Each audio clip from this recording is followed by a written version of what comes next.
Alright, here is an Alex problem.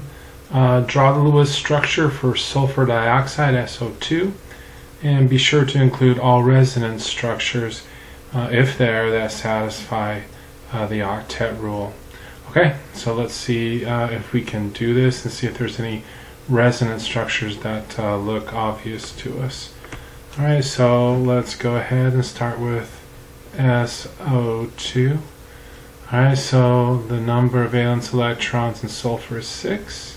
Number of valence electrons in oxygen is 6. We have 2 oxygens. And so my total number of valence electrons that I have to worry about in my Lewis dot structure is 18. So let's go ahead and take that central sulfur. We have an oxygen coming off here, an oxygen coming off of here. Alright, so now I have, let's fill up these octets here.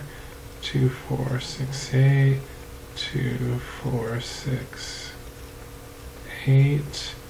And so, just erase that over here. Okay, and so, let's count up valence electrons. We have 2, 4, 6, 8, 10, 12, 14, 16. So let's go ahead and put a lone pair. Right here I have 18 now, so I'm happy that I've got all my valence electrons in there. As you can see, that sulfur does not have an octet rule.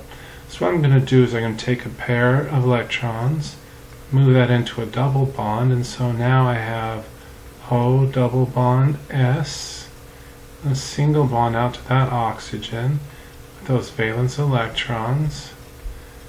Okay, and so now I'm happy, much more so, with this Lewis dot structure. So this is a valid Lewis dot structure. It fulfills all of my requirements of valence electrons and octets, but you can see that there actually can be another structure here that will have resonance.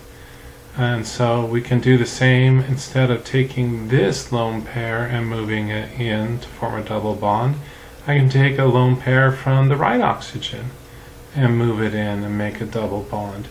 And so in this case I'm going to have my double bond coming off to the right oxygen,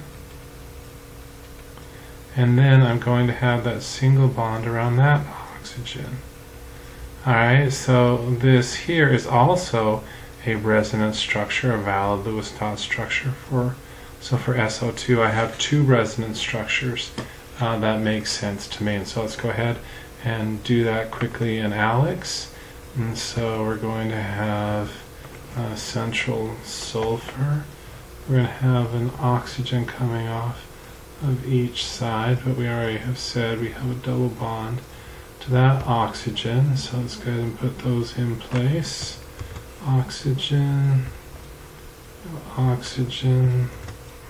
Okay, now let's take care of our lone pairs. We have 2 right there. We had 1 on the sulfur, and we had 3 around that oxygen. Okay, so there's that. But then we also can have a resonance structure over here where we have a very similar molecule, where we're going to have that oxygen. We're going to have the sulfur, and then we're going to have another oxygen coming off of here. Okay, and so let's go ahead and take care of the double bond that is going to be on that right oxygen this time instead of the left one. Alright, and then let's go ahead and add our lone pairs here. 1, 2, 3. We have 1 on the sulfur, and we have those 2 right there. So those are resonance structures. Alex should accept that and like that, and Alex does. And so right there is how you would do resonance Lewis dot structure on an Alex problem.